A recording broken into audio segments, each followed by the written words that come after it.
Великая Отечественная война началась 22 июня 1941 года в 4 часа по московскому времени и продолжалась 1418 дней и ночей до 9 мая 1945 года. Она была самой кровопролитной войной за всю историю человечества, во время которой все народы Советского Союза подверглись суровым и тяжким испытаниям.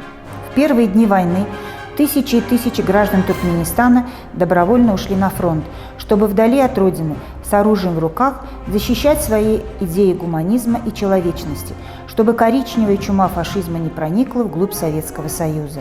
От Баренцева и до Черного моря шли кровопролитные бои, и нет ни одного фронта, где бы не сражались доблестные сыны туркменского народа. В годы Великой Отечественной войны 41-45 годов туркменистанцы проявили беспримерную отвагу и героизм. Мы восхищаемся и гордимся их подвигами. Многие из ушедших на фронт были вчерашними школьниками, но наши соотечественники смогли достойно пройти испытания войной.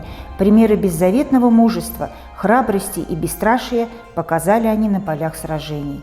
Все они были разных возрастов, национальностей и профессий, из разных сел, городов и вилаятов, но в суровое военное время они сплотились в единый ряд и с доблестью отстаивали честь и свободу отчизны.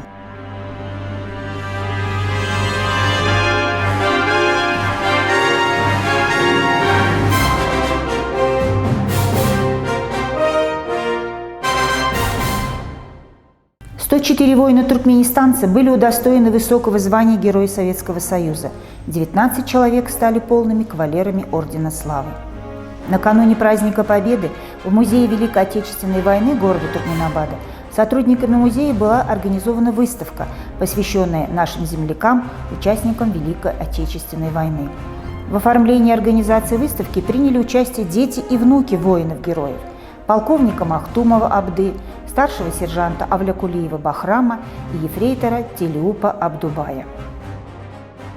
Старший сержант Авлякулиев Бахрам 1925 года рождения был призван в Красную армию Чержузским районным военным комиссариатом в феврале 1942 года в самый разгар боев за Сталинград. За проявленное мужество и героизм в борьбе с немецко-фашистскими захватчиками неоднократно поощрялся командованием фронтов, а также награждался правительственными наградами Союза Советских Социалистических Республик.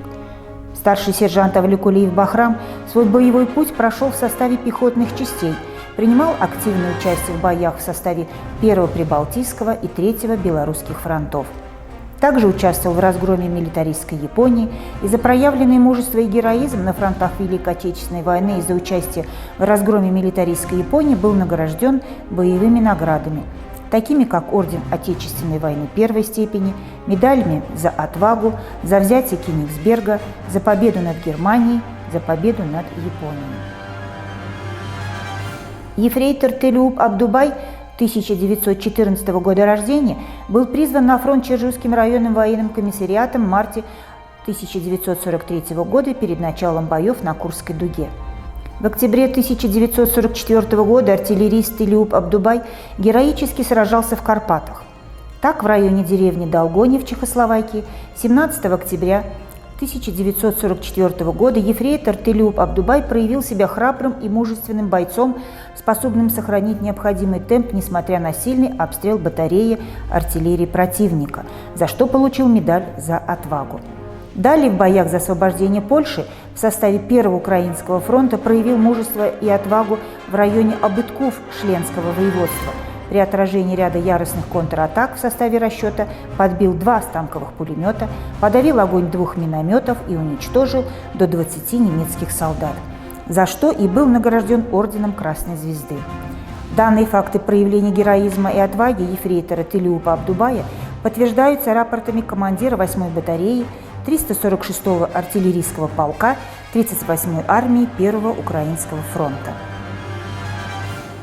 Свой боевой путь Махтумов Абды 1922 года рождения начал с сентября 1940 года. Он был призван в ряды рабочей крестьянской Красной армии Гасанкулийским районным военным комиссариатом Красноводской области Туркменистана. Военную службу начал курсантом Алматинского стрелково-пулеметного училища в сентябре 1940 года.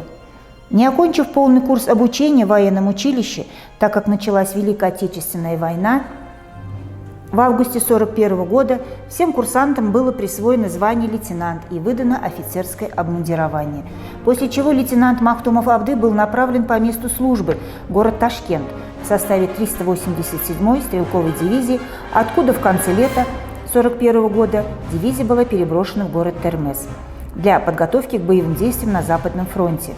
В январе 1942 года командира пулеметной роты лейтенанта Махтумова Абды на основании приказа командующего Среднеазиатским военным округом направляет в город Ашхабад, где формируется отдельная туркменская 87-я стрелковая бригада. Прибыв в штаб стрелковой бригады, который находился под поселком Багир Ашхабадского района, лейтенант Махтумов Абды приступил к обязанностям командира пулеметной роты и начал готовить новобранцев из числа жителей Туркменистана к службе в Красной армии в условиях военного времени. В сентябре 1942 года личный состав отдельной туркменской 87-й стрелковой бригады был погружен в воинские эшелоны на станции города Ашхабад и направлен в прифронтовую зону под город Ногинск. Далее бригада в ноябре 1942 года погрузилась в эшелоны и из-под Москвы была переброшена под город Ленинград, к озеру Ильмень на станцию Крестцы, где и приняли участие в обороне города Ленинграда. Отважный воин-туркменистанец Махтумов Абды с достоинством и с честью прошел все испытания военного времени, за что и был награжден 6 боевыми орденами, такими как орденом Боевого Красного Знамени, Александра Невского, орденом Отечественной войны 1 степени, орденом Отечественной войны 2 степени и 2 орденами Красной Звезды, а также медалями за отвагу, за боевые заслуги, за оборону Ленинграда, за взятие Кенигсберга, за победу над Германией и многими другими боевыми наградами. Свою воинскую службу Махтумов Абды закончил в звании полковника на должности военного комиссара города Чаржоу. После выхода на пенсию свой трудовой путь продолжил в Туркменском государственном педагогическом институте имени Сейди, работая старшим преподавателем на кафедре общественных наук.